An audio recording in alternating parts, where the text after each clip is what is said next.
Hindi nila ako sasagot. Next question. Next question na naman. Book yan. Okay. Next question. Para maituring mo na ikaw ang may-ari ng tindahan na yan, dapat nakapangalan din sa'yo at merong kang legal na dokumento sa munisipyo, sa barangay, at sa bansa. Pirmado mo. Ito pala. Ay. Magandang araw po sa inyong lahat, Sir JR po ng Usap-Usap University, mga ka-youthy. Welcome back! Tuloy na naman po dito sa ating regular show. At para sa ating mga baguhan ng ating pong ginagawa dito sa U3, ang ating pong channel, tayo po ay isang reaction channel na nagbibigay ng reaction, ng insight sa mga religious videos, preaching, debate, homily at iba pa. And for this particular episode, ating bibigyan ng reaction ang debate ni Brother Jared, no? And hindi po ito ang first time. Meron na po tayong dati rin po ni reaction channel, and I think he was using another name, Fernan, during that time, but later on I realized his name was Jared, so siguro nickname niya Fernan po ba? So sa mga supporters po ni Brother Jared, please let us know ano ba talaga yung totoong name. But what I know is Jared, no, yung nasa title po ng video na ito. At ito po ay debate sa pagitan niya na representing, strangely, not MCGI. I thought he was MCGI, and then ngayon ay parang debating for Catholics na po yata, ano? Siya ay Roman Catholic, and then yung kadebate niya po is skeptic naman. So yan po ang video natin, bibigyan ng reaksyon. Ang paksa, kung si Jesus Christ ba talaga ang founder daw po ng Roman Catholic Church. Sa akin pong background sa pag-aanalisa sa pag-iimay, dati po akong university debater sa loob ng 3 taon, nakapag-debate sa ABS-CBN News Channel, member ng isang international public speaking organization, at representante ng Pilipinas 2 beses sa komperensya na inorganisa ng Harvard University sa Amerika. So hindi po ako Roman Catholic, hindi rin po ako MCGI, hindi ko po alam kasi itong pong nire-represent nitong isa pong debater, ano, ito pong nasa left side. Maybe hopefully we'll know kung ano yung church niya. But here sa U3, wala po tayong religious agenda. Wala tayong sinasabi ng isang particular na religion ay dapat yung kaaniban or wag yung kaaniban. So if you like these kinds of contents and click na kayo ng like, I am ready. Let us watch this video together. Sabayan niyo po ako. Let's go. Hello po mga kapatid. Maganda po ang topic, ano? Patutunayan ko na hindi si Jesucristo ang nagtatag ng simbaang Katoliko. Napakaliwanag po mga kapatid. Mahalaga po na maunawaan muna natin ang ibig sabihin ng tunay. Kasi nasa topic po yan eh. Patutunayan ko. Pagtindig po niya mamaya para maunawaan po natin yung pagkakaiba. Dahil po ako ay skeptiko na tao, ang gamit ko po kapatid ay filosofiya. Ang gamit naman ng ating katumbali ay Biblia at referensya. Simulan na po natin. 15 minutes. Ito. Ang simula ko pong ituturo, mga minamahal ko mga kapatid at mga kaibigan, ay dapat muna maunawaan ng tao kung ano ang pagkakaiba ng paniniwala at kaalaman. Okay. Sapagkat ang akala po ng iba, ng karamihan, kapag ka sila ay mayroong pinaniwalaan, ay yun na po yung totoo. Yan po ang nangyayari ngayon sa modernong panahon. At kahit pa ng mga primitibong tao, ng mga sinaunang panahon, pag naniwala sila sa isang bagay, itinuturing na nila yun na totoo.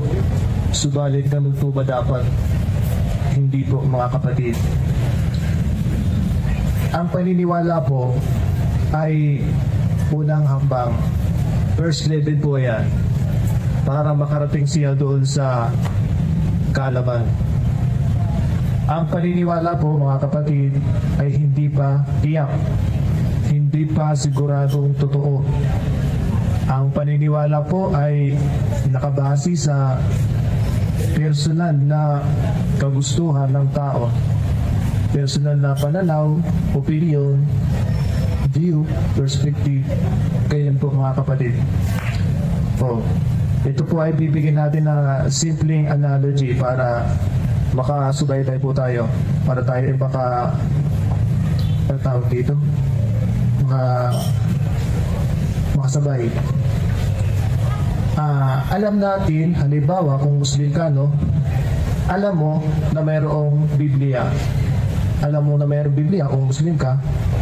Pero siyempre dahil Quran ang iyong ginagamit, hindi ka naniniwala doon sa Biblia. Oo. Alam mo na mayroong Biblia, pero hindi mo pinaniniwalaan yung Biblia. Yun po ang ibig sabihin natin ng paniniwala. Yung paniniwala po ay nasa tao, nasa kanyang pagpapasya, nasa bawat isa, na ang iniisip ng maraming mga tao porque pinaniwalaan niya ay totoo lang. Hindi po kapatid. Meron pong dalawang klase lang ang paniniwala. Ang isang klase ng paniniwala ay nakabase sa kaalaman. Ang isang klase naman ng paniniwala ay nakabase sa walang kaalaman. Ano naman po ang ibig sabihin mga kapatid ng kaalaman, sapagkat yung pagkakaiba ng paniniwala at kaalaman ng ating i-discuss ngayon, yun pong kaalaman, ito po yung hindi mapapasinungalingan. Ito po yung tiyak. Ito po yung sigurado. At ito po ang dapat tanggapin ng mga tao sapagkat ito po ang katotohanan. Ito po yung tinatawag na justified true belief. Ito po yung kaalaman. Ngayon po, punta na tayo sa topic. Si Jesucristo po ba ang nagtatag ng simbahan katoliko? Unang-una po, wala pong matibay na ebidensya na si Jesucristo ang nagtatag ng simbahang katoliko sapagkat wala pong sinalita si Jesucristo na itatatag ko Iglesia Katolika Apostolika Romana. Ito po ay pumira lamang nung si Jesucristo ay wala na. Ito po ay nakabase lamang sa paniniwala ng mga tao. Ang itinatag ni Jesucristo, kung sasang-ayon tayo dun sa pag-iiral ni Jesucristo, itatayo po ang aking iglesia. Pero hindi niya po sinabi na itatayo ko ang aking Iglesia Katolika Apostolika Romana na ang basihan ay sa Vatican. Na mayroong mga kardinal po at papa. Wala pong ganun sa panahon ng ating Panginoong Jesucristo. Kaya po tinitindigan natin na hindi po ang Panginoong Jesucristo ang nagtatag ng simbahang katoliko. Wala pong legal na dokumento. Ano ang ating mga dahilan ng pagtutol? Unang-una po, wala pong legal na dokumento na si Jesucristo ang nagtatag ng simbahang katoliko. Pangalawa, kulang ang ebidensya. Meron mga ebidensya na pakunti-kunti, subalit hindi tugma sa totoong kasaysayan.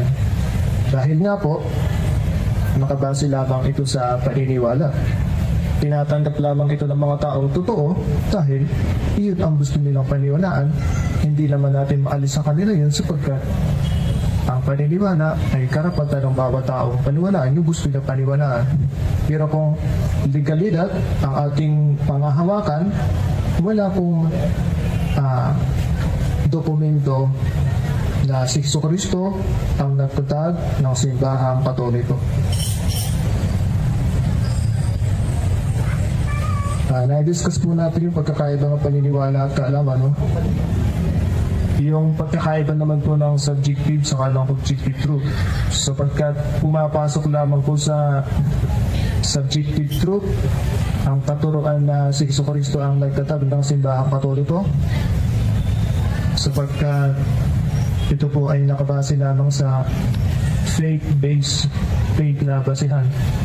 Hindi po ito objektibo na tinatanggap ng pangkalahatan. Ang pahayag na si Jesucristo ang nagtatag ng simbahang katoliko ay nakabase sa paniniwala, sa subjective, at sa hindi siguradong katotohanan.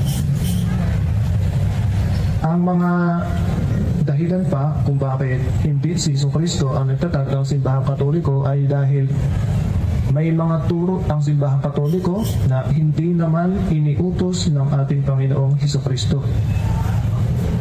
Nagtuturo ang katoliko na sino ba ang kanilang founder. Si Jesucristo kinikilala nila. Pero iniutos ba ni Jesucristo yung kanilang ginagawa? Gaya ng rosaryo, purgatorio, marami po na hindi naman utos ng Panginoong Jesucristo. Kung ang pagbabasihan ay yung unang siglo. So, analyze natin yung structure muna nito. And thank you no sa ating staff that we were reminded na ito po palang skeptic. Ito pong nagtatanong using philosophy daw po is si Prof. Eman. Ayan. Kaya pala in a way, yung kanya pong presentasyon, to be honest with you mga ka-U3, parang lecture. So, organized naman po. Although, at the very beginning, I don't fully understand why he has to mention yung difference daw po between paniniwala and knowledge. Which if you ask me, hindi na po siya totally related no sa atin pong debate. I would prefer na dumiretso na siya na Jesus Christ did not found the Roman Catholic Church. But I understand what he said here, and the reason behind that, siguro dahil may mga audience po no, na nakikinig, parang narinig ko nga parang sa street. Pero going back to the structure, go directly na. No? Although tandaan niyo po, sa isang formal po na style ng debate, dapat po yung una muna na magsispeak, yung unang speaker, ano po, or yung unang grupo, or yung unang team, is yung nag-i-establish muna ng fact. So here, dahil si Prof. Eman is on the negative side, dapat yung affirmative, ito pong si Brother Jared, ang tatayo at magtitindig na Jesus Christ founded. And then, the next debater will say, no, he did not. Ganun po ang mas tama dito na order, ano po. So, sinasabi dito ni Prof. Eman na walang proof. No, number one reason na hindi si Jesus Christ ang nag-found ng Roman Catholic Church, walang pruweba. And he did not explicitly mention, hindi niya tahasang sinabi na ako, itong simbahan na ito, itong iglesia nito ay Iglesia Katolika Apostolika Romana. Hindi niya sinabing ganun mga ka-U3. And number two, yung teachings daw po ng Roman Catholic Church ay hindi rin tinuro, hindi po similar sa mga tinuro rin ni Jesus Christ, hindi po similar sa kumbaga how he lived his life, ano po. But the counterpoint na I will be expecting is number one, the essence of proof, ano ang kinakailangan na uri ng probative evidence ang pwede na masabi ng both sides in saying that a church was really founded by someone. Ang posibleng counter siguro dito ni Brother Jared is hindi mo na kailangan na explicitly mention ang name ng iyong church for you to be considered as a founder of such church. Siguro ganun ang magiging line of thinking dito. Sa number 2 argument naman, again, pwede na i-focus dito ng pro-Roman Catholic na debater na hindi kinakailangang isabuhay ng isang founder kung ano man ang magiging doktrina o pagtuturo ng kanyang iglesia. So, mga ka-U3, I am not saying that these are the correct arguments, but these are the possible direction ng arguments if you want to counter such statements. But hindi magiging matibay ang iyong counter arguments kung wala kang illustration, wala kang substantiation, mga ka-U3. Pag-iran ni Jesucristo ayon sa nakaraan. O, iyan po yung mga pinangahawakan natin. Unang-una po, tayo naman ay skeptiko. Ang skeptiko po ay nagdududa at nag-aalinlangan. O dapat po ba ang pagdudahan? Dapat po ba tayo mag-alinlangan na sinasabi nilang si Jesucristo ang nagtatag ng simbahan Katoliko? Dapat po tayo mag-alinlangan. Bakit? Unang-una po, walang legal documents. Walang legal na dokumento na sinulat ni Jesus, pinirmahan niya, ipinatag niya, ipinarehistro niya ang simbahang Katoliko. Iglesia Katolika Apostolika Romana. Wala po. May sinalita ba si Jesus na sinabi niya, ako ang founder ng Iglesia Katolika? Wala rin po tayong mababasang ganoon. At marami pong mga katuruan ng Katoliko na hindi naman itinuro ng ating Panginoong Jesucristo. Kung ang pagbabasihan po natin ay filosofiya, ay pumapasok po ito sa subjective truth. Yung claim nila na si Jesucristo ang nagtatag na simbahang Katoliko, yun po ay subjective sapagkat yun ay nakabase lang sa kanilang paniniwala. Kaya subjective po yun. Relative. Kung ililibin naman po natin sa antas ng totoo, yung sana totoo, siguro totoo at siguradong totoo, hindi po siya papasok sa siguradong totoo na si Jesucristo ang nagtatag na simbahang Katoliko. Hindi po siya papasok sa siguradong totoo dahil nga po maraming mga hindi tumutugma sa kasaysayan at maraming mga pagkakasalungat, walang legal na dokumento,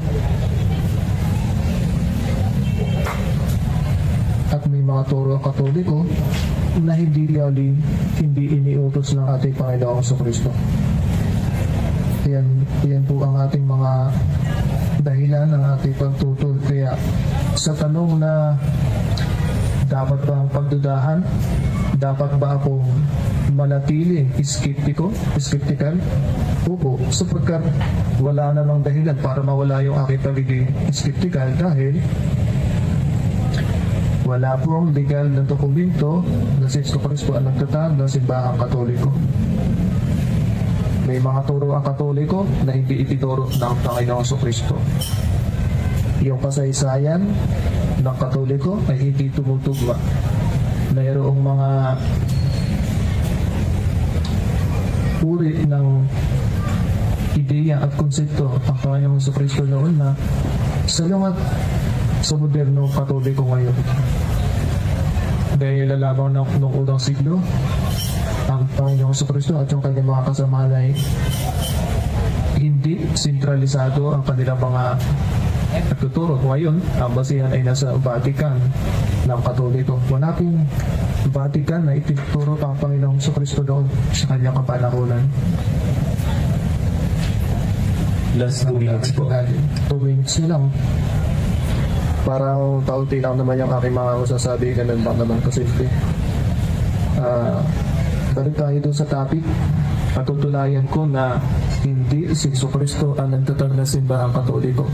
Ang patunay po natin doon, yung inulit lang natin kanina, walang legal na dokumento na si Kristo ang nagtatag ng simbahang Katoliko. Ang ikalawa, yung kasaysayan ay hindi tumutugma. Yung ikatatlo, yung mga turo ng Katoliko ay hindi iniutos ng Panginoong Kristo. Yun lamang po. Kaya tayo ay nananatili skeptiko. Kulang po ang ebidensya para panghawakan na si Kristo ang nagtatag na simbahang Katoliko. 1 minuto na lang. Siguro dyan ko na muna uubusin ang persistent ko. Salamat po mga kapatid.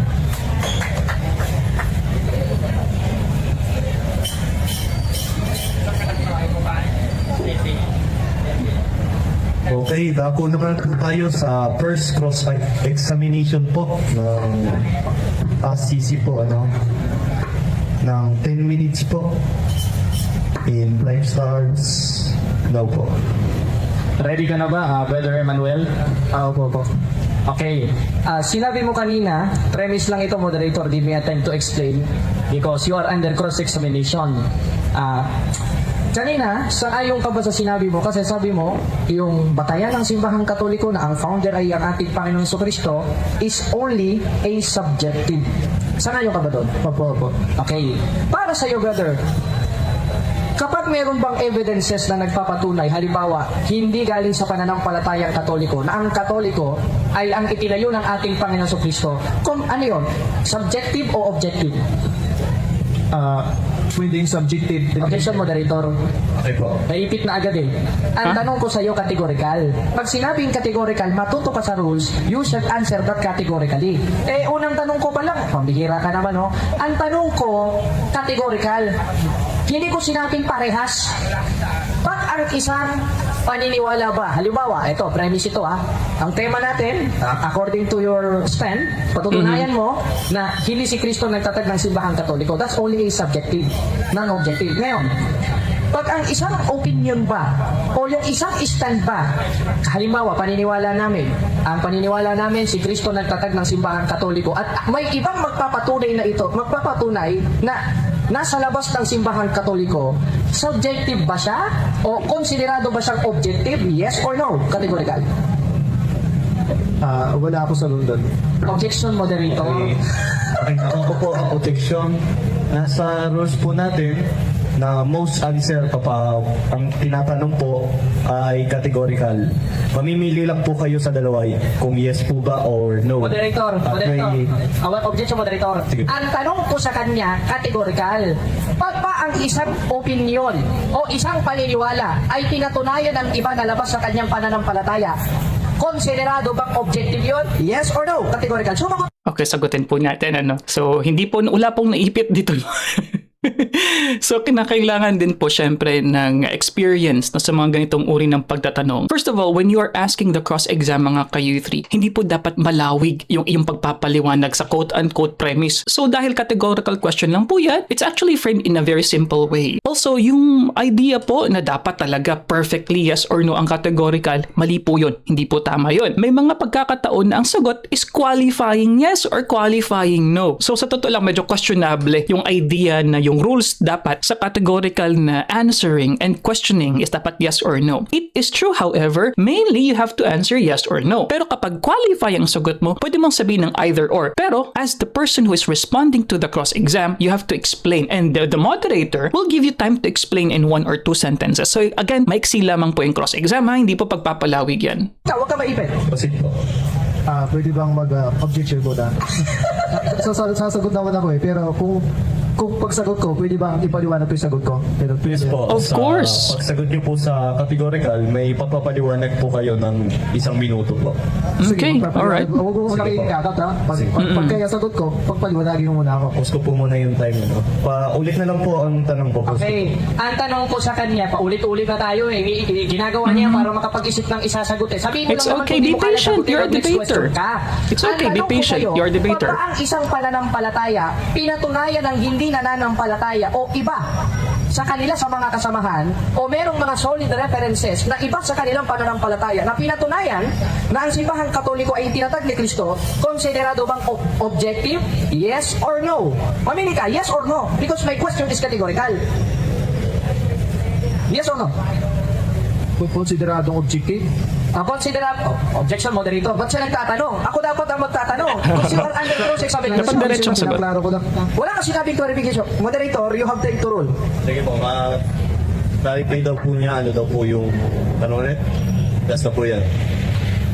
Okay, ang tanong ko ganito. Sabi niya kasi kanina, narinig naman dito sa live, hindi naman ako pwedeng magsinungaling. Ewan ko lang sa'yo kung magsisinungaling ka, kalay skeptical ka. Ikaw kasi nagsabi na ang pananampalatayang katoliko na si Kristo ang nagtayo is only a subjective. Sinabi mo kanina yon at umuo ka. Pag humindi ka dyan, lalabas, kontra-kontrahan ang sinasabi mo. Ngayon, sabi mo kasi subjective. Ngayon, pag ang isang pananampalataya ba, pinatunayan ng hindi pananampalataya o iba sa kanila with solid references, considered ba yun as a objective? Yes or no? Categorical. No. Okay. No daw po. Paliwanag, no? Sige, paliwanag po. Mag-no naman po kasi yung nagpatunay na hindi naman membro ng Iglesia Katolika, yung patunay naman niya, hindi naman yun yung basihan ng objective o subjective Pang personal na yun patunay niya. Hindi naman yun ang basihan. Okay, next question. Sige, kayo. Tinaya, pinawi na niya. Ngayon, premise ulit ito, moderator. Ang meaning ng objective, ito objektibo sa Tagalog. Premise.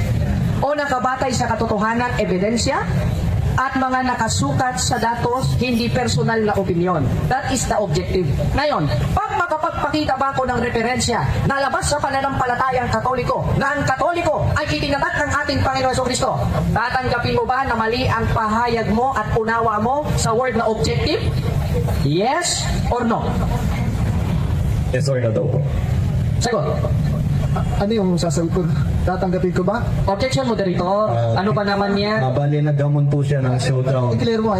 Showdown. Bali, nagkamon po siya ng showdown po. Moderator, ito i-clarify ko lang. Proceed po. Nasa art of debate and argumentation, when the answer is categorical, you should answer that categorically. And when you are under cross-examination, you have no authority to questioning me because you are under cross, not I am under cross. So, Objection. Kinaklaro ko lang Pakiklaro. Ay, pwedeng i-rephrase mo. okay, i-rephrase ko na naman. Paulit-ulit natin i-rephrase. Okay, hindi naman umahandang oras. Salamat.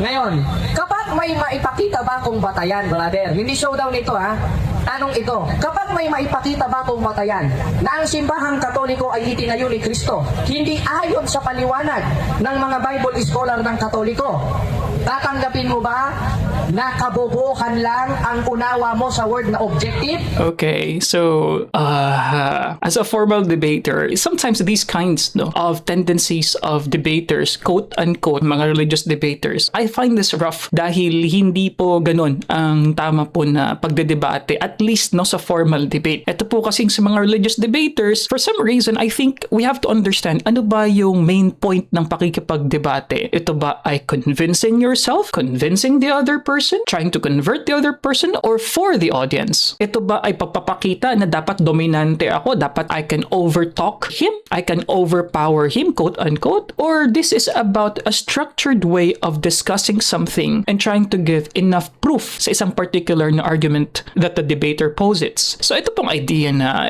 tatanggapin mo ba ang kabobohan? I just don't agree with that. Dahil yan po ay labas sa idea ng pakikipagdiskusyon, dapat balik tayo dun sa argument. So ang pagtatanong sa isang cross-exam would be, this is what you said. So do you agree? Yes or no? Tatatat, tatatatat. This is the implication. Do you agree? Tatatat, tatatat, tatatat. Mas tama po na ganun, Imbes po na parang it would seem na I am showing off na I am better than you. You are not smart. Kabobohan as a person with a formal debate na training, hindi po ito actually accepted. Nagiging ad hominem, hindi ako magtataka kung mamaya magiging direksyon nito is ang pagtitira na you are not smart, you are a person who did not research well, something like that. Bagyan po ang mga usual po na nagiging direksyon ng mga street debates Yes or no? No, siyempre. Okay. Ay, paliwanag ko, hindi ko nga masyado maintindihan yung tanong. I-clear mo nga yung tanong, rephrase mo nga. Bali, pag may naipakita daw po siya na ganito, na dokumento, tatanggapin niyo daw po ba mali po yung sinabi niyo nung una? Ano po niya, yes or no po?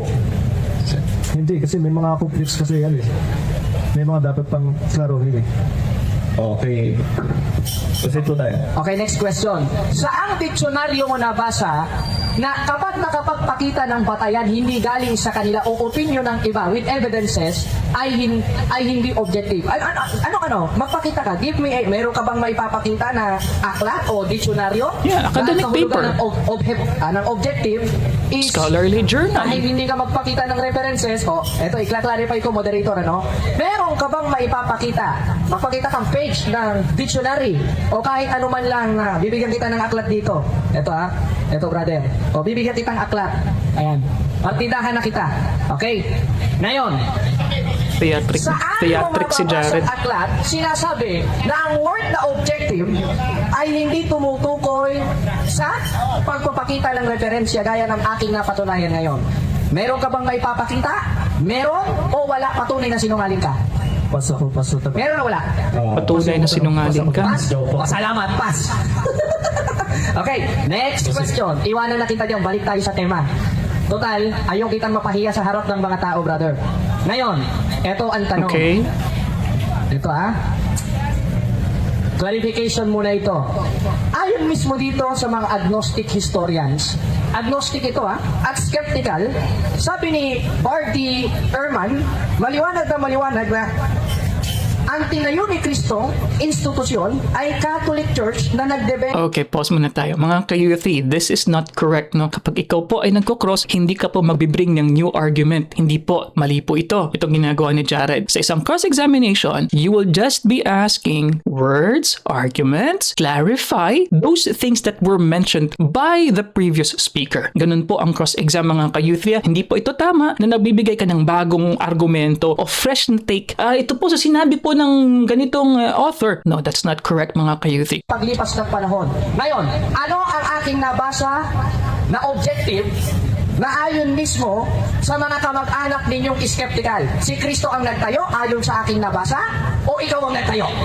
Sagot, categorical. Si Kristo o ikaw ayon sa aking nabasa?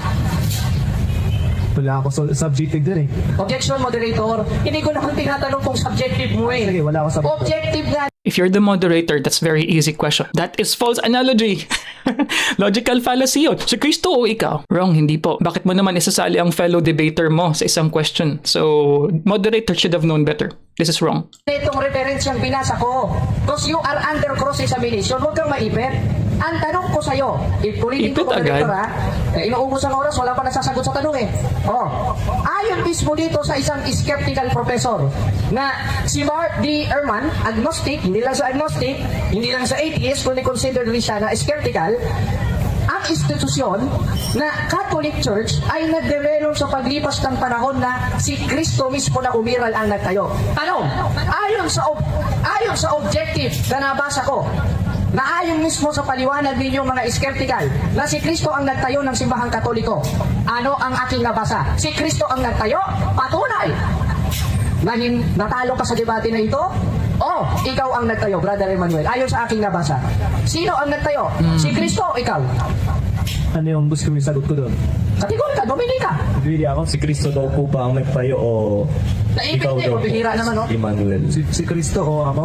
Well, nakikita natin dito, no, si Prof. Eman is very uncomfortable dito po sa style ni Jared. And I understand bakit siya in a way nakakaipit quote-unquote. Dahil po, una, hindi rin maganda yung pagkakamoderate dahil sabi ko nga po, hindi po dapat ganitong pagtatanong sa cross-exam. At pangalawa, hindi niya rin na-assert yung kanyang right as a person who is asked with a logical fallacy ng mga ka-U3. Dahil yung probative value po kasi ng sinabi ni Brother Jared, yung sinabi niya na ito, objective, ito, kasi sabi ito ng isang skeptic, isang agnostic na skeptical. Itong sinabi niya sa kanyang libro. That's what he said. That is just his own observation. But does he represent the whole body of non-Catholics saying that Jesus Christ did not found the Roman Catholic Church? Of course not. So doon pa lang po, pwede mong atakihin yun na the proof that you have given is not representative of the number one, scientific community, anthropological community, historical community as to the truthfulness that Jesus Christ founded the Roman Catholic Church. Ayon sa aking nabasa, ayon sa objective na aking nabasa, sino ang nagtayo? Ikaw o si Kristo? Bali, gusto ko po niyong paaminin lang doon sa sinabi niya, ay sa binasa niya. Anong Pareho namang wala doon yung sagot eh. Therefore, next question. Oo. Next question na naman. Graduate ka na, saka ka next question mo. Sunod na tanong. Ay nako, ano pa yan? Sunod na tanong. Ayon rin dito ulit, objective na naman ito. This is not subjective because this is not Catechism of the Catholic Church. This is not the Bible. This is not a canon law of the Catholic Church. Premise ha? This is the explanation of the historians and skeptical and agnostic atheists. Ngayon, ang sabi naman ni Maurice kasi, nagsimula ang Christian movement na Katoliko sa ating Panginoong Hesukristo sapagkat siya ang nagtayo. Tanong, ayon sa objective na ating nabasa, sino ang nagtayo ng simbahang Katoliko na ayon mismo sa mga agnostic na katulad mo? Si Kristo o ikaw? Categorical. Wala akong maintindihan doon sa tanong eh. Objection, moderator. Ano walang naiintindihan? Klaro kaayo ang akong pangutana kanimo. Bali, Ay. sige po. Bali, pinapaulit niya lang po sa inyo kung sino po ba ang nagtayo. Si Kristo po ba ayon daw sa aklat ninyo o ikaw daw po na skeptical? Objection po, objection mo na ako. Sige po. Para clarification lang, kasi binabanggit niya na objective yun, yung pahayag niya. Hindi naman nagpapagod sa objective, subjective yun eh. Kaya wala na lang ako sagot. Next question, Alex. Next question na lang. Next question. Okay, next question na naman. Tingnan nyo, pansin nyo mga kapatid. Ilang beses na ako nagtatanong, di pa rin nasasagot. Sunod na tanong. Ayon naman, objective ito. Because, premise ha, because the meaning of objective, eto ha, asa na? 3 minutes na lang ang oras, sige. Ang ibig sabihin ng objective, eto ha, nakabantay sa katotohanan, check. Ebidensya, check. Nakasulat sa datos. Ngayon, kung nakasulat sa datos, ang aking binasa at pinatunayan at hindi eksplanasyon ng simbahang Katoliko, objective ito. Ano? Not necessarily. Ayon mismo dito sa isang skeptical na naman, na si Gerd Ludman. Ang sabi niya, si Kristo ang nagtayo ng simbahang Katoliko. Ano? Tanggap mo ba to? Itong paliwanag ng dalian ko na lang yung tanong ko para hindi ka maipit, brother. Tanggap mo ba to na si Kristo ang nagtayo ng simbahang Katoliko ayon mismo sa opinion ng skeptical? Ano po hindi? Patunay na tinatry Siyempre mo ang hindi. grupo ng skeptical. Tanggap mo o hindi? Bali, Sagot. pinapatanggap niya lang po sa'yo kung yung aklat ninyo po na skeptical, then Pwede ba akong paliwanag yung sagot? Moderator, ang tanong ko categorical, ba't ka magpapaliwanag? Pwede. This is not your time to explain. Your time is to answer my question because my question is categorical according to our rules and according to the art of debate and argumentation. Sana pala, nag-aral ka muna neto, ibibigay ko sa iyo, brother, ngayon, para malaman mo kung anong katungkulan mo bilang under cross-examination. Kaya, maliwanag ang tanong ko eh. Tanggap mo, hindi? Hindi na ako sasagot. Next question. Next question na naman. Bukya. Okay. Next question. Okay. Hindi ko gaanong nagustuhan mga ka-youth. Ito pong paraan no, ng pakikibag-debate, quote-unquote debate ni Jared na tinatawanan niya yung kanyang kadebate. Tapos bokya. I don't get it. Diba? Kasi parang ang labas po nito is ano ba? Ang goal po ba sa pakikipagdebate ay pamamahiya na ay ako smart ako, ikaw hindi. Ganun po ba? Sa totoo lang, sa formal debate, hindi po ganyan. Obviously, hindi po. Dahil ang debate po, ang purpose ay hindi naman pagpapakita na ako ang may mas malakas na boses, ako ang mas naging mukhang bida, ako ang mas naging dominante. Di ba? Hindi po ganun. Hindi din po nakabase yan sa behavior. Nakabase po ang weight ng debate sa mga argumentasyon, sa pakikipagtalastasan, sa bigat ng iyong argumento as proven by illustration, your data, supported by technicality. Ganun po magiging epektibo ang isang argumento. Pero sa palagay ko, sa isang quote-unquote street debate po na katulad nito, siguro kapag nakakarinig yung isang tao na sadly wala rin po talagang background sa pakikipagdebate, ay nakita niya, ay panalo ito kasi mas malakas yung boses niya. Ay panalo ito kasi yung kanyang body language, very convincing. Ayan, mga ka-U3. Next question. Gagamit tayo nito. Objective na naman ito dahil meron tayong datos. Because the meaning of objective, merong batayan, merong datos, hindi opinion ng isang panig lamang. O, tinan mo, naiipit na O, ito. Basahin natin dito, ito, aklat ng grade 3 ito Imposibleng hindi alam ni brother ito. Dahil ang alam ko sa mga skeptic, matatalino. Kung hindi mo alam ito, di mo tatanggapin ito, huwag ka na mag-grade 3. O ano sabi? Dito, sa kasaysayan ng daigdig, sa pahina 179, grade 3 ito brother, ang sabi, si Jesus ay nasa simbahang Katoliko sapagkat ang Katoliko ay itinayo ng ating Panginoong Jesucristo. Ayon sa objective na ating nabasa, sino ang nagtayo ng simbahang Katoliko? Pag grade 3 lang ito, imposible hindi mo alam to. Si Kristo o ikaw? Wala doon yung sagot Next question ulit. Next question na naman. Ay nako brother, salamat at honest siya, next question siya, hindi niya kayang sagutin ang ating mga tanong. Sunod na tanong. Total, wala naman sa tema ito, pagamat binanggit mo, hahabulin kita dito. last question na po. Okay, total sabi mo kanina, yung aral ng simbahang Katoliko na purgatorio, hindi itinuro ni Kristo. Ngayon, babasa lang ako moderator Babasa lang ako moderator bilang premise kasi naipit na Hindi yung Ilan premise. na ba? 15 seconds. Last you question cannot ko na introduce that. knock out ito. Sabi sa 1.35 ng Lucas, premise, sa la Biblia de las Premise Americanas, respondiendo el ángel de Dios, Espíritu Santo, vendrá sobre ti, el poder el Altísimo te cubra. Dito, basahin natin. Dito sa isa. Mas maganda, mas malinaw. Para mas lalong maintindihan ito ni brother. A los tales predigo mucho tiempo el Espíritu de Cristo por boca de Noé, que duro la vibración del arca del Padre tiene espíritus, almas, y cárcel y purgatorio.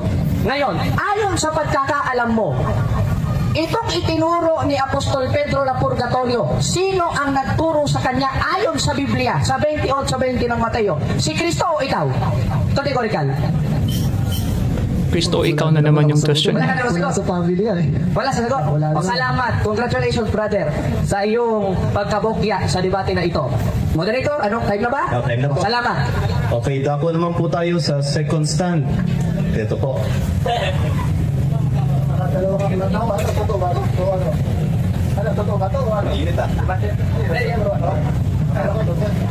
Po, dako naman po tayo sa second stand na patutunayan ko.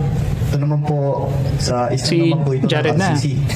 Na patutunayan ko na si Kristo naman ang nagtayo ng Catholic Church ayon sa Biblia at dokumento o mga referensya. Proceed po tayo ng 15 minutes ulit. In time starts No po. Maayong hapon kanatong tanan, mga igsuon, mga higala. Maayong hapon, Natutuwa ako Sad. sa ating katunggali dahil hindi siya malikot. Hindi tayo gaanong nahirapan.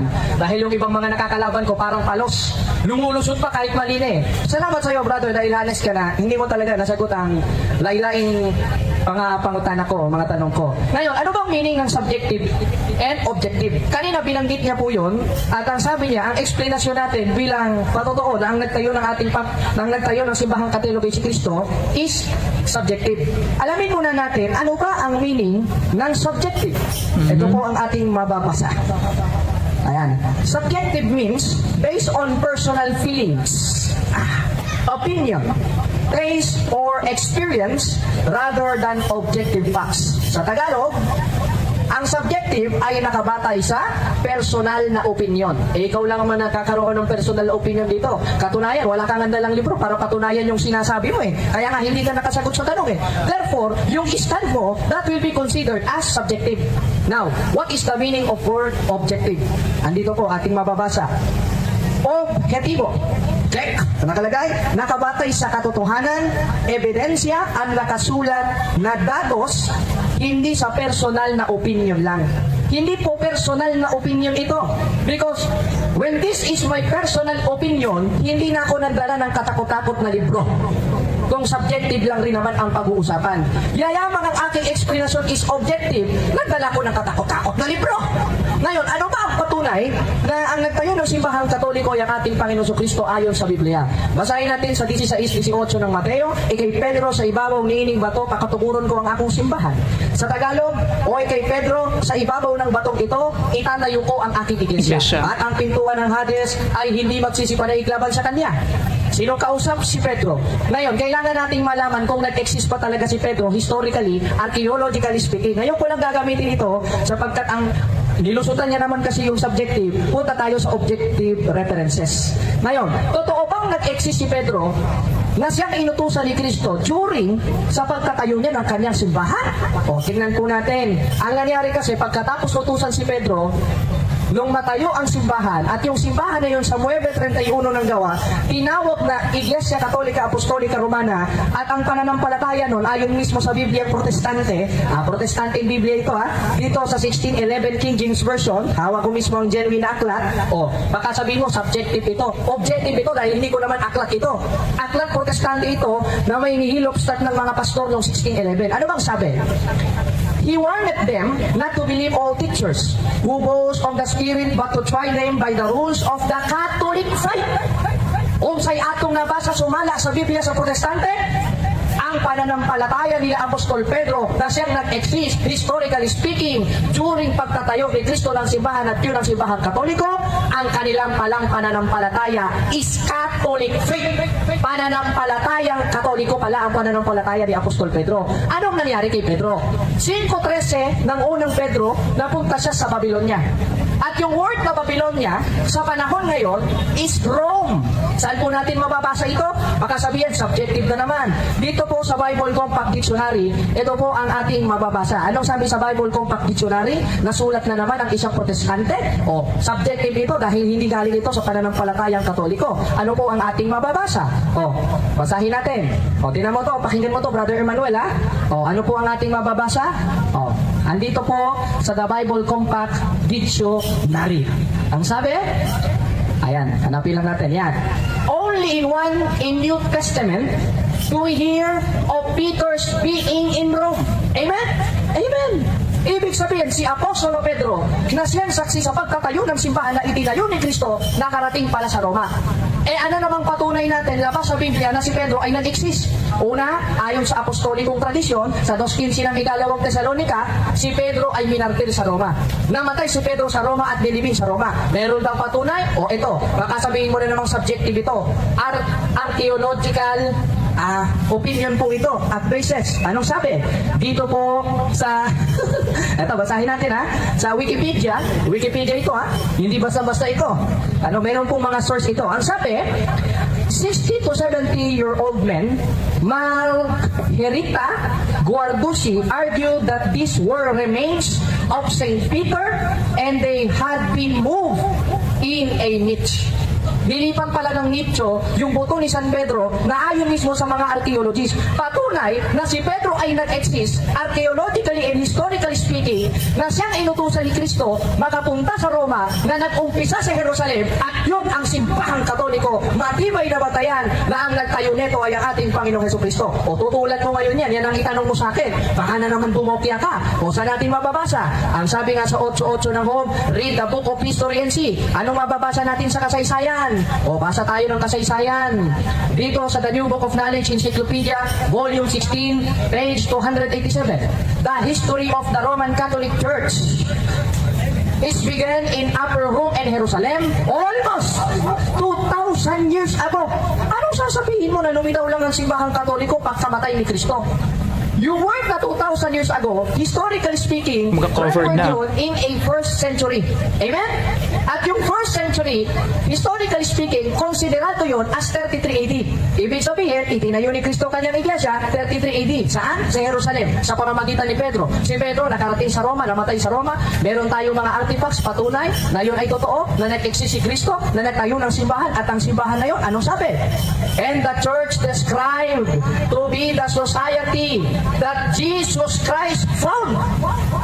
Sa Tagalog, at ang simbahan na ito ay diniskriba na itinayo ng ating Panginoong Hesukristo. Anong simbahan? Balik tayo sa Biblia. Ang sabi, yun ang Iglesia Katolika Apostolika Romana o Simbahang Katoliko. Na ayon mismo sa eksplanasyon ng mga protestante, dito sa 1611 ay merong pananampalataya na tinatawag na Catholic faith. Kaya nga ang simbahan na nanatili dahil puro ang pananampalataya niyan na nag-umpisa kay Kristo, sumunod kay Pedro at nagkaroon ng apostolic succession at sa ngayon ay meron ng 267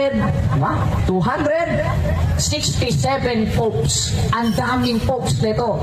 Nag-umpisa kay Pedro, sunod kay Linus, etc.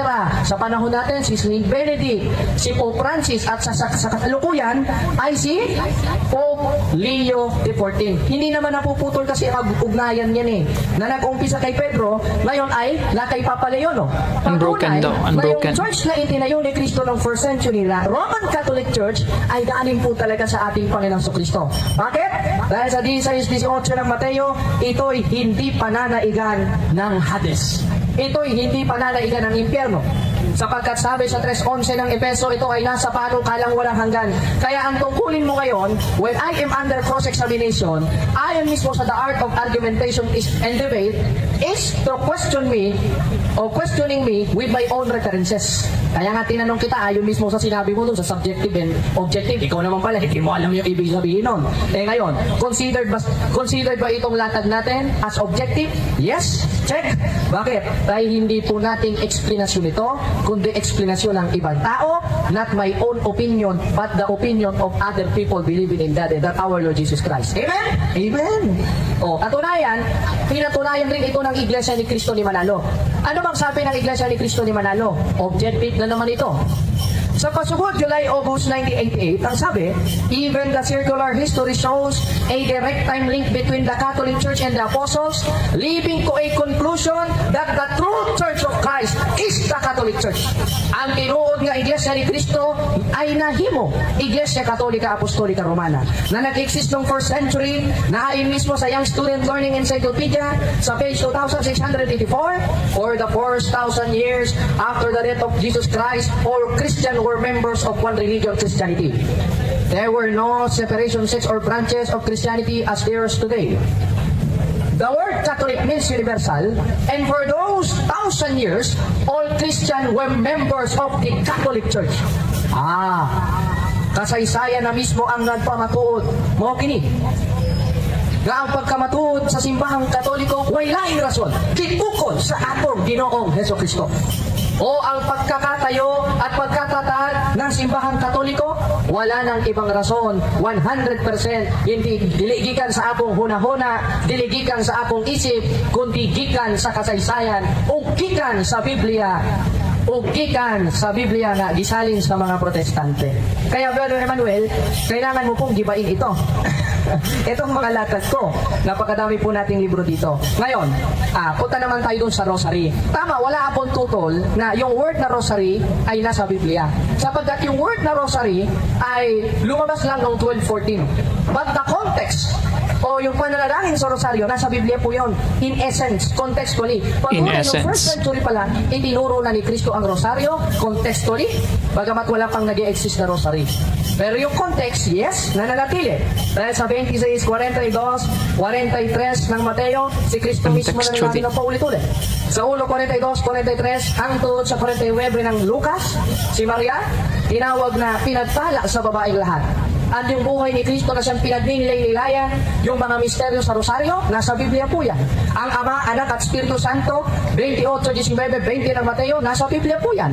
Therefore, the context of the Rosary is in the Bible, but the word Rosary is absent on the Bible. Okay, pause muna tayo mga ka-youth. Ano? Very interesting na presentation dito ni Jared. And if you're not careful, mga ka-youth, you will not spot, some loopholes in some argumentation. Number one, na hindi porke na ang source quote-unquote ay hindi Roman Catholic, automatically objective na yan. Pwede po na maging subjective din yan, lalo't lalo na hindi naman yan ang representante ng buong church view. Hindi naman yan ang majority position kumbaga. Kasi kung titinan po natin, sa Protestant, Orthodox churches, hindi naman po talaga nila pinaniniwalaan na si Jesus Christ ang founder ng Roman Catholic Church. Si Jesus Christ was the founder of the spiritual church, hindi yung Roman Catholic Church. So marami po, actually nasa number 2 argument na po yun ni Prof. Eman kanina, yung mga dapat niyang itanong dito sa kanyang magiging cross-exam, dahil one of the first questions there would be, ang Vatican structure, was this even taught by Jesus Christ? Yung struktura ng hierarchy, papal hierarchy for example, was that part of Jesus's church? The doctrines, part ba yan? Yung mga Catholic doctrines, Catholic na lifestyle, indulgences, parte din ba yan ng pagtuturo at pamumuhay ni Hesus Kristo? Kasi kung sasabihin natin, kung napansin niyo po, very smart yung pagkakasabi ni Jared, At yun din po ang narinig ko na rin, from other na mga Catholic po, na mga debaters. Contextually, that is what Jesus did. That's an excuse, mga ka-youth. Kasi pwede nating sabihin na lahat hindi lamang yung rosaryo, kundi iba pang mga doktrina, iba pang mga tradisyon, contextually, quote-unquote, ay nasa Bible. Saying that it is contextually the same is not the same. Pero hindi naman kasi kailangan yung nabase. Hindi naman kasi kailangan yung nakita. Kaya nga ang sabi ni Kristo sa 29 hanggang 30 ng 1, mapapalad ang hindi nakakakita, ngunit nagsisampalataya. Kaya kaming mga Katoliko, hindi kami Bible alone. Kaya nga yan mismo ang patunay na hindi kami subjective Ang faith namin hindi subjective Ano pang patunay? Basahin natin dito sa isang komentaryo ni William MacDonald sa Bible Commentary. Ano ang ating mababasa? Ito po. Dito sa explanation niya sa 16-18 ng Mateo, ang sabi, Church is built on Jesus Christ. Aba, tinayo pala ni Kristo ito. At sabi, the Christ, the Son of God, said, I will build my church. At yung church na yon, sa pamamagitan ni Pedro, lumaon sa bawat bansa. At isa sa bansa ay yung Roma.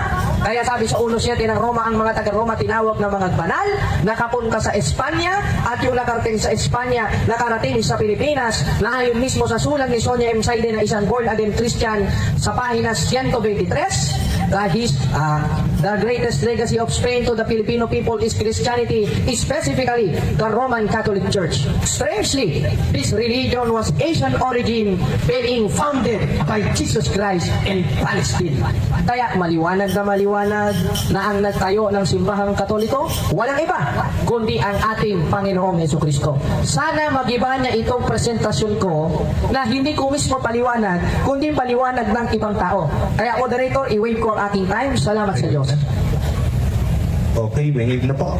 Dako naman po tayo sa pangalawang tanungan o cross-examination. 10 minutes po ulit. Ready? In time starts.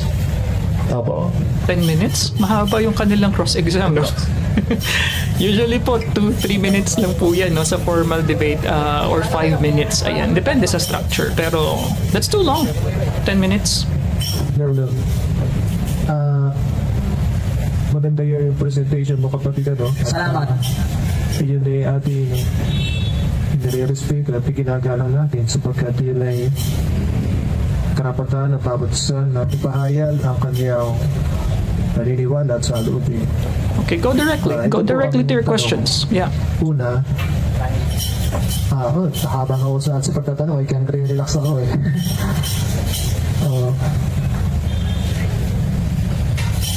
Kung si Jesucristo ang nagtatag ng simbahang Katoliko, bakit nagtuturo ang simbahang Katoliko ng mga turo na hindi naman iniutos ni Jesucristo? Clarification, moderator, anong klaseng utos? Marami kasing utos sa simbahang Katoliko eh, gaya ng magsimbaling-linggo, bautismo, 7 sakramento. Magpili ka ng isa para masagot ko, kapatid. Kasi kung may papasagot mo sa akin lahat, abutin tayo bukas dito. Kaya, that is my clarification, Mr. Moderator. Refer your question para masagot ng maayos. Please. Okay. Bali, ano ba Refer gusto your mo? question. What does that mean?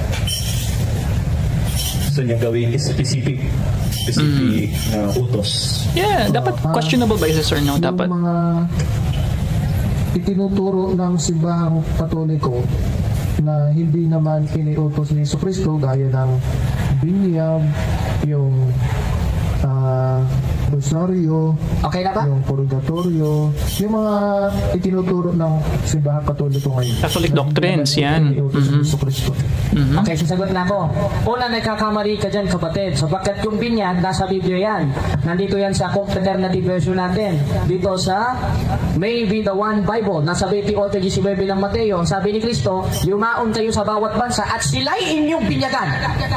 Nagbibinyag pag simbahang Katoliko? Nagbibinyag. Anong utos ng ating Panginoon Kristo? Sila'y inyong binyagan Sa ngalan ng Ama, Anak, Espiritu Santo. Next Yeah. question, nasagot. Yung mahirap.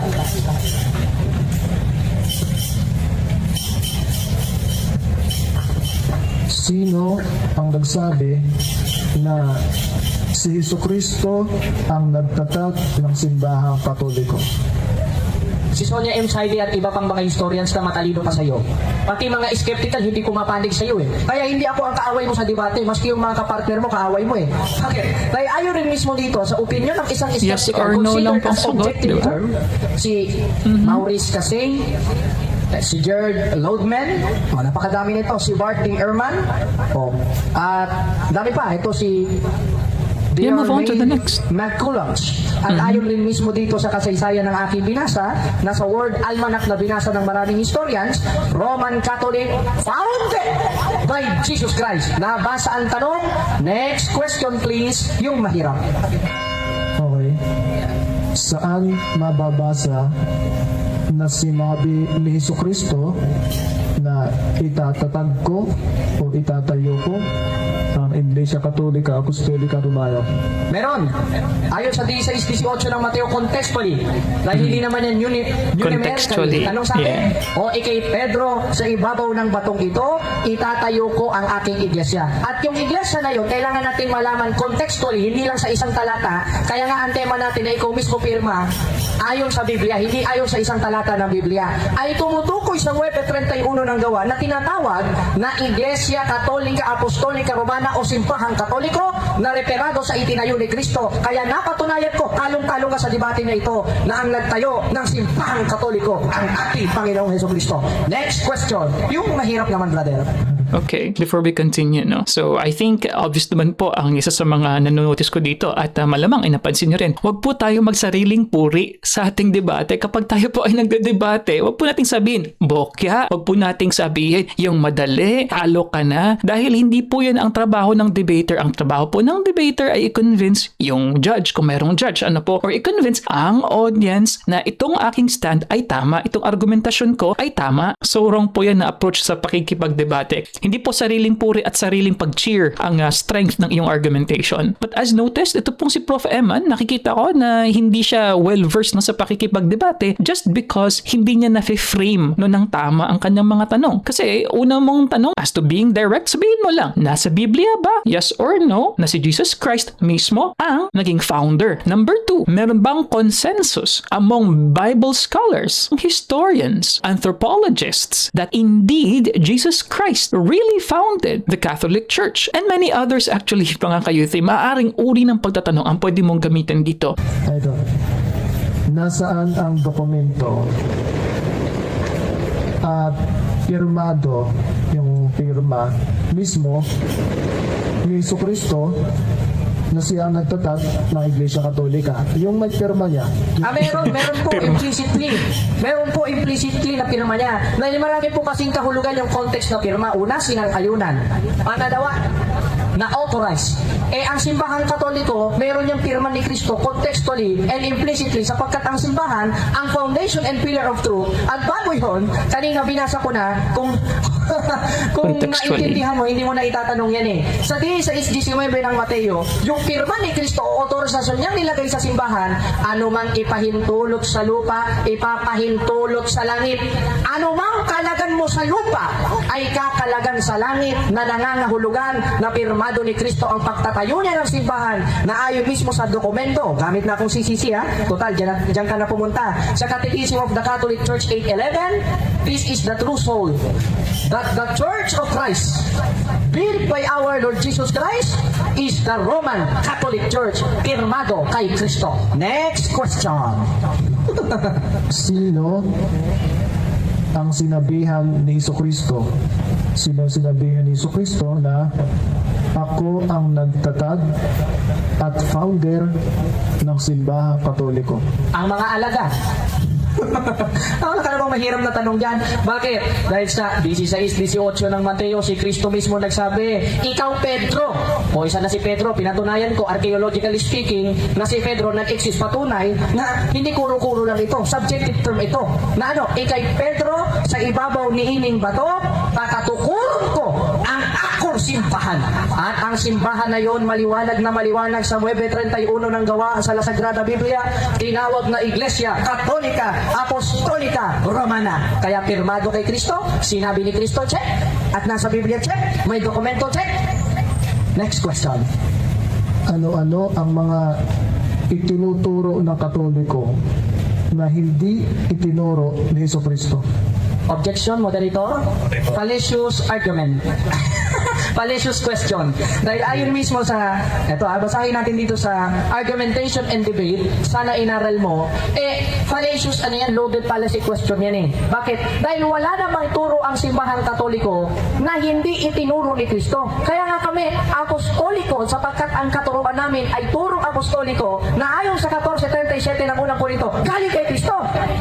Tulad nung sinabi ni Pablo, maniniwala na ako sa'yo. Gusto mo ikaw magpapako sa krus, isasapit ka dyan para maniwala kami sa'yo.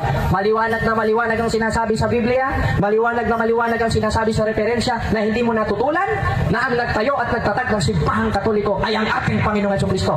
Next question, please. Ito, last na ito. Last question na? Oh. Ano ba yan? Hindi pa ako pinagpawisan, kapatid. Ano yung itinuturing mo, itinuturing din ng authorized ng Simbahang Katoliko? Yung Simbahang Katoliko mismo. Na anong punto mo Ano yung doon? itinuturing nyo na legal na dokumento Ito mismo. Solid references. na si Dahil- Jesucristo o nagtatag? Ito na mismo, kapatid. Ito ay tinuturing mismo ng simbahang Katoliko. Alam ko, pupunta ka dyan sa puro-puro. Pupunta ka dyan, nasasabihin mo na ito'y subjective. Mali na dyan. Consider din ito as objective. Sapagkat merong basihan, merong datos, ang sabi sa Catechism of the Catholic Church 811, this is the true soul, that the Church of Christ, built by Christ, is the one holy Catholic Apostolic Church, ang simbahang Katoliko.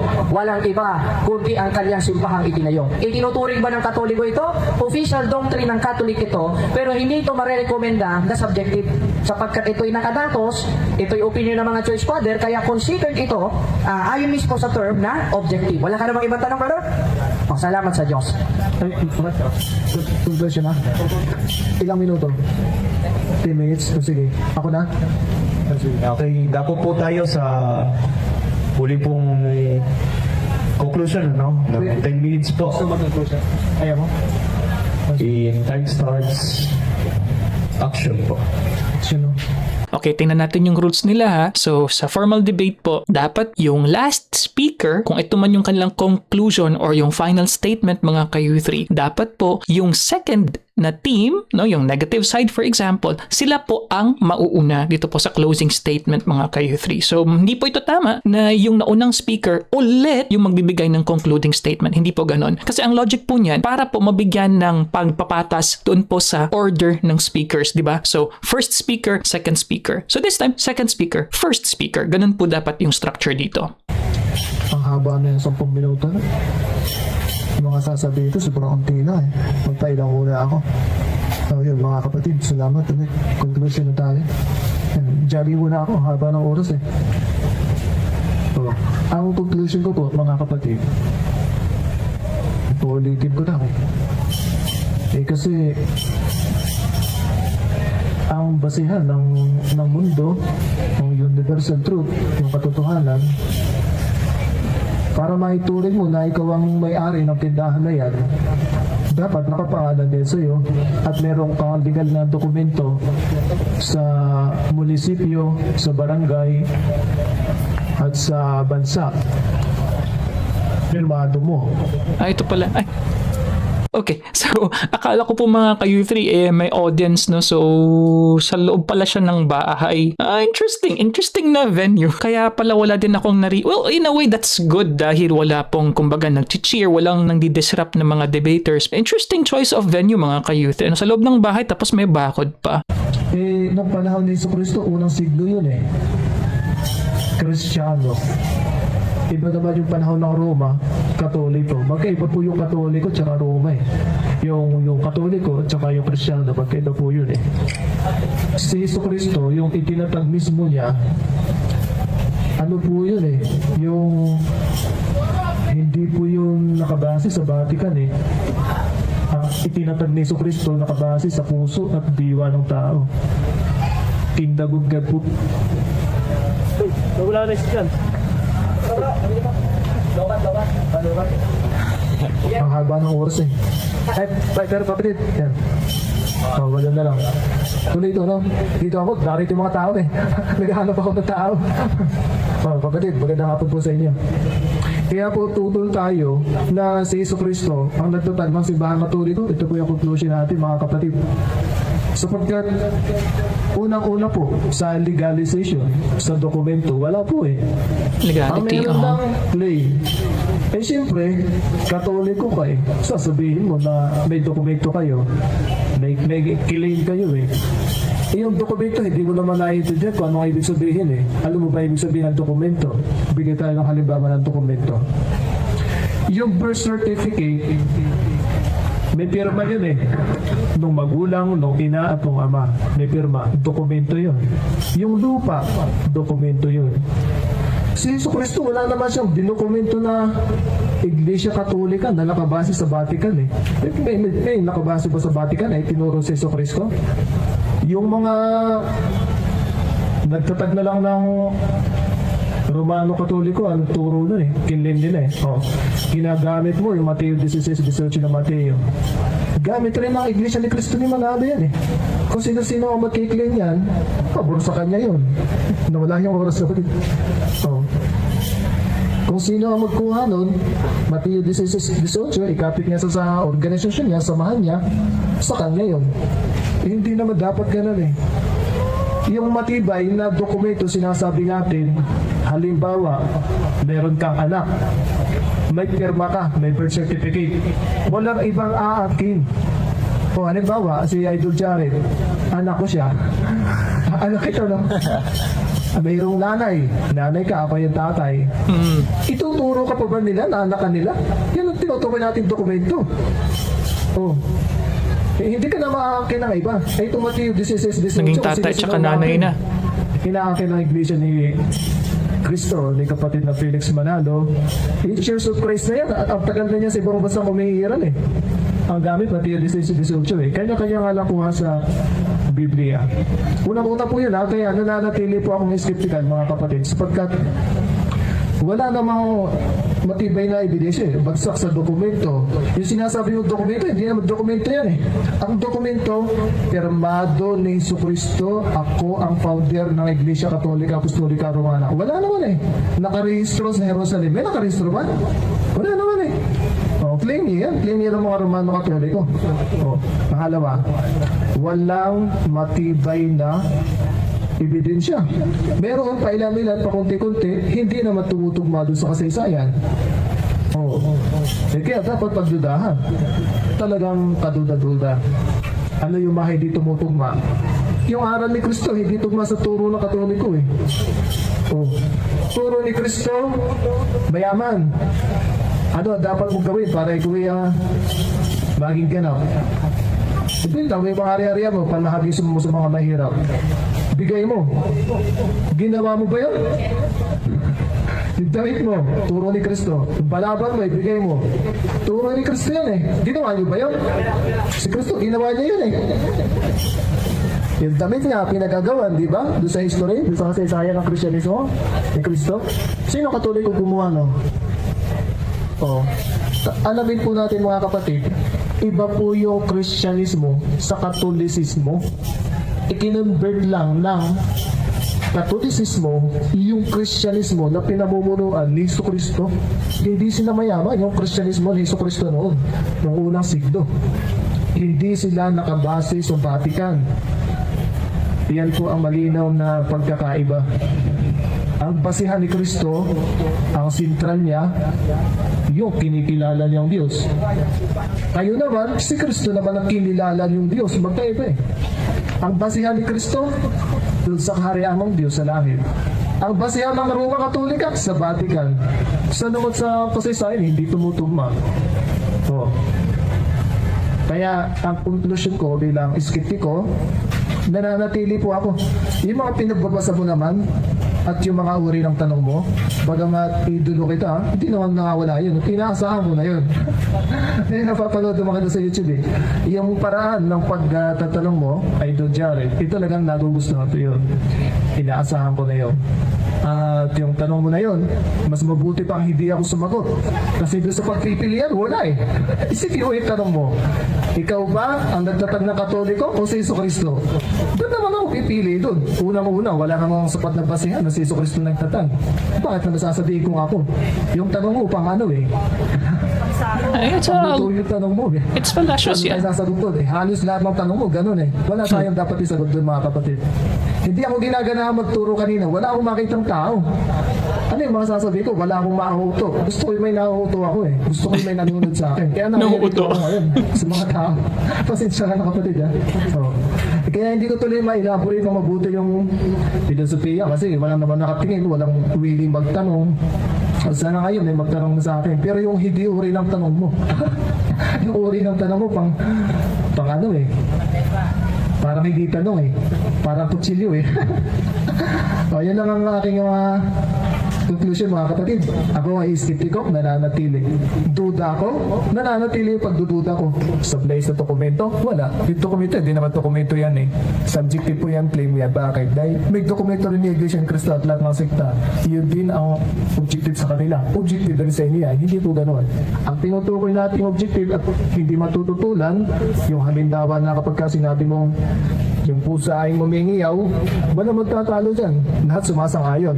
Pero kapag sinabi mong si Jesucristo founder nyo, tutol sa iyo yung saksi ng Jehovah, tutol sa iyo yung Muslim, tutol sa Iglesia ni Cristo. Eh pagka sinabi mo yung pusa humingiyaw sa oras na gusto niyang umiyaw, sino tumututol doon? Yun ang objective. Subjective yan eh. Okay, mga uri na tanong mo, hindi ko sinasagot na lang. Kalmado lang tayo kasi yung katotohanan hindi nadadala yun sa sigawan eh. Isipin mo, sisigaw ako ng malakas. Yung pusa ang humingiyaw yun. Nabago ba dahil sa pagsigaw mo lang malakas? Magsalita ka ng mahina, yung pusa ang humingiyaw. Ganun pa rin eh. Ibig sabihin, yung katotohanan hindi nadadala sa pangdadarag o sa malakas na salita. Kahit ibilong mo lang yan, bulong mo na, maintindihan ng tao kung totoo yung sinasabi mo, totoo yun eh. Ganun lang. Kaya natili yung aking stand, yung tayo na skeptical sapagkat hindi naman ako madadala sa mga sigaw para tanggapin yung ganoon. Salamat po mga kapatid, yun lang. Kanuan. Lamig ng kamay mo bro ha. At yan, at salamat sa Diyos, Brother Emmanuel, sa iyong maayos na pakikipagdebate sa atin. At i-clarify ko lang kanina, may magbabago ba sa puso pag siniguan mo yan? Hindi lang nangingiyaw yan, tatakbo yan. Anuhin mo nga lang, hey, tatakbo na yan. Ibig sabihin, may pagbabagong nangyayari. At okay lang yung sinisigaw, at least ang isinisigaw ay ang katotohanan. Hindi gaya mo, ang ipinapahayag mo kasi nungalingan. Kaya sa 58:1 ng Isayas, utos sumayaw. At kanina, hindi naman daw document ang aking pinakita. Tingnan nyo, lubog na naman sa terminology itong kapatid natin. Kanina, sumablay siya sa explanation kung anong ibig sabihin ng subjective. Ganon rin ang word na objective. Ngayon, ano bang ibig sabihin o meaning ng word na document? O ito ang word na document, anumang papel o elektronikong file na naglalaman ng impormasyon, ebidensya o opisyal na record. Tanong, ito bang Biblia is a official record? Yes, this will be considered as official record. Ito bang mga encyclopedia ipinakita natin, commentary, etc. at ayon mismo sa kanilang mga skeptical na kinokontra niyang pinakita natin? Konsiderado ba ito as document? Yes, konsiderado ito as document na hindi niya natutulan na ang nagtayo ng simbahang Katoliko ay ang ating Panginoong Jesucristo. Tingnan nyo, nagiba ba ang tema? Yung tema niya ang nagiba. Dahil wala siyang naisagot sa tanong. Yung tema ko, sa second stand, hindi niya ba? Ang tinanong niya, napakatamlay. Sasabihin, hindi ko na lang sasagutin ito. Alam mo, may kasamihang Tagalog, brother, pag-ipit, sa dahilan na lang kumakapit. Kaya, naiintindihan kita, brother. Kung hindi mo nasagot, naipit ka kasi. Ako, hindi mo naman ako naipit kanina. Sabi ko sa iyo, ginagarantiya ko yan eh. Wala kasing nakakaipit pag ikaw ay nasa palig ng katotohanan. Ngayon, sabi mo, ginagamit rin ng mga protestante ang 16:18 ng Mateo. Wala kaming tutuldan. Because anyone can claim a statement from the Bible. Because we can do a private interpretation. Doon papasok yung word na subjective. With her own private interpretation. Ito namang binasa natin, hindi private interpretation ito eh. This will be considered as objective, not subjective. Bakit? Gumamit tayo ng mga Bible scholar, gumamit tayo ng mga skeptical, gumamit tayo ng Biblia, maski Biblia ng protestante, gumamit tayo ng katisismo na hindi mo naman nagiba, na ang nagtayo ng simbahang Katoliko ay ang ating Panginoong Jesucristo, archaeologically speaking, sapagkat meron tayong mga labi ng mga apostoles, biblically speaking, 16:18 of Book of Matthew, 9:31 of Book of Acts na referred sa Iglesia Katolika Apostolika Romana, and historically speaking, na binasa natin sa napakarami nating mga referensya na ang nagtayo ng simbahang Katoliko ay ating Panginoon Jesucristo. Ngayon, konsiderado ba ito as subjective gaya ng sinasabi niya? No. Dahil ang ibig sabihin ng subjective, maliwanag na maliwanag, nakabatay sa personal na opinion, gaya mo. Opinion mo yan. Yan ang subjective. Sana pinag-aralan mo yan, brother. At ang objective naman ay nakabatay sa katotohanan, ebidensya. Kaya nga ang tema ko, maliwanag na maliwanag sa pinagpirmahanan natin, ito patutunayan ko na si Kristo ang nagtayo ng Catholic Church ayon sa Biblia at referensya. Hindi ko naman sinabing ayon sa akin. Kaya itong stand namin na ang ating Panginoong Jesucristo ang nagtayo ng simbahang Katoliko, konsiderado ito as a objective. Yan po, brother objective, not subjective. Because subjective is based on personal opinion. Is only exist on mind, but not in reality. Exist lang sa imo huna-huna, pero dili tinuod. Ano? Iba yung objective sa subjective at hindi pwedeng maging subjective ang isang eksplanasyon na mayroong katakot-takot na dokumento. Sino ngayon ang subjective sa atin? Nasaan ang dokumento mo? Di ikaw lalabas ang subjective dyan. Ako ang objective. Bakit? Meron akong katisismo. Meron akong mga salin ng Biblia. Meron akong historical evidences. Meron rin ako kaninang archaeological evidences. Yung ko lang ginamit sa debate ito. To prove that Apostle Peter nakarating sa Roma. Ngayon, yung kay Cristo Eka, hindi naman nakapase sa Roma. Noon yun. Sapagkat nag-umpisa sa Jerusalem, inalis ng Diyos ang bayan niya, nilipat sa bansang nagkakabunga, at ayon sa 1:7 ng Roma, lahat kayong mga nasa Roma, iniibig ng Diyos, tinawag na mga banal, sumakanya nawa ang kabayamaan ng Diyos na ating Ama at ating Panginoon Jesucristo. Saan ang nakabase? Doon sa inibig niya at tinawag ng mga pagkabanal, ang Roma. Kaya nga nasa pasyon namin, magmula sa Jerusalem, lahat ay inyong libutin. Saan magmumula? Sa Jerusalem. Sa paanong paraan? Sa pamamagitan ni Kristo at mga apostoles, na yun mismo sa binasa nating objective na referensya, sa pamamagitan ni Apostol Pedro, na siyang unang papa ng simbahang Katoliko, na hindi naputol at nananatili, kaya may tinatawag rin kaming apostolic succession. At ngayon, ay sumasa kay Papa Leon XIV na. Patuloy na si Kristo nag-exist, may nag-exist na Diyos, sapagkat existed ang inutusan ng Diyos, patunay na existed rin yung nag-utos na Diyos, kaya patunay na may Diyos, at yun ang naparito sa 5:20 ng unang 1, yun ang ating Diyos at tagapagligtas na ating Panginoong Jesucristo. Kaya sa paksa na ito, hindi po naka-score si Brother Emmanuel. Sa baksa na ito, Adjudication wala na. pong naiiba si Brother Emmanuel sa ating mga tema, sa ating mga ibabarog na paksa na atong napamatudaanon karong nabiyon. Kaya congratulations, Brother Emmanuel, sa iyong pagkatalo sa debate na ito. Naghang salamat mga igsuon, out of time na tayo. Kami ay mag-holy beer pa pagtapos nito bilang pagkatagumpay. Mabuhay ang simbahang Katoliko na ating napatunayan na itinayo ng ating Panginoong Jesucristo.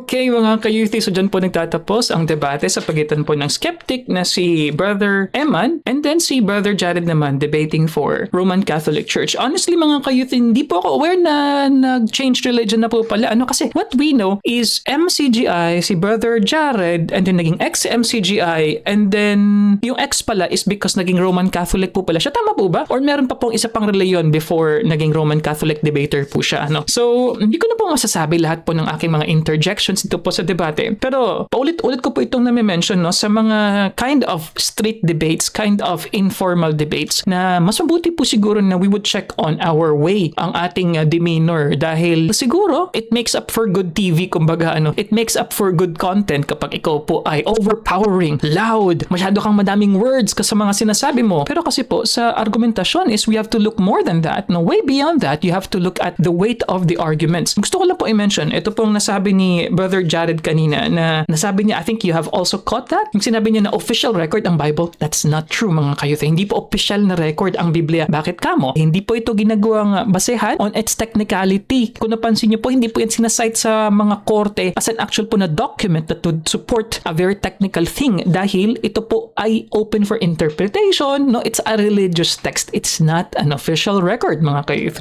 So as to yung sinabi kanina ni Brother Jared din na yung archaeological daw po, gusto ko lang po linawin din, wala pong archaeological proof na si St. Peter, yung sa St. Peter's Basilica, no? Kung di ako nagkakamali, ano ba yun? Anong century yan? 8th, 9th century, kung di ako nagkakamali. Yung nakita yan nung 1940s, wala po tayong DNA proof. Pero what we know is, it's convincing, sabi po ng Vatican, na ito nga si St. Peter. Pero again, wala po tayong DNA na verification, wala rin po tayong archaeological proof that it is indeed the remains daw po ni St. Peter. At isa din na notice ko sa style ni Brother Jared is yung paggamit ng word na contextually. So like what I said, it could be used as an escape then to say that all of the doctrines that we're doing as a Roman Catholic is contextually what is true. Ayan, is contextually what Jesus Christ is doing. So I was actually looking for Professor Eman to point out these na mga details, pero sadly, just because maybe his background as a professor or more like a non-debater or lecturer, nakita nga na kanina, pumunta na doon sa harapan kasi gusto niya nang mag-lecture, bakit? Because of that. But as a debater po kasi, kinakailangan mo ng active listening skills na ma-spot yung mga nuances ng argumentation ng kabila. But if you ask me as to the structure, I appreciate the structure of Brother Jared. Mas malaman yung kanyang mga sinasabi. Mas marami siyang mga ginawa ng mga referensya. Pero yun nga, it all boils down to the value of each ng mga assertions. Kapag di mo kasi natibag ng tama at na-question ng tama, it would stand. So same thing with the side of Professor Eman, dapat nag-double down siya doon sa kanyang argumentation. More explanations, more illustrations. So yun ang mas gusto ko sanang mangyari sa debate na ito. So quality of this debate, honestly mga kayuthi, this is subpar. So sadly hindi po ito kumbaga sa standards ng isang formal debate dahil po meron pong self-adjudication na ginagawa si Jared. Sabi ko nga po, hindi po natin need ang sariling puri sa pakikipag-argumento. Ang kailangan natin ay ang bigat ng argumentasyon at ang pag-support ng inyong premise through your arguments with your substantiation mga kayuthi. But anyway, if you like these kinds of content, sa perspective lang naman to ng debater, so malamang marami po tayong mga mahuhusay na mga commenters dyan. Ano pong masasabi nyo sa debate na ito? Maraming salamat po. You can watch that video over there. Playlist over here. I'll see you guys next time. Peace. Bye-bye. See you later.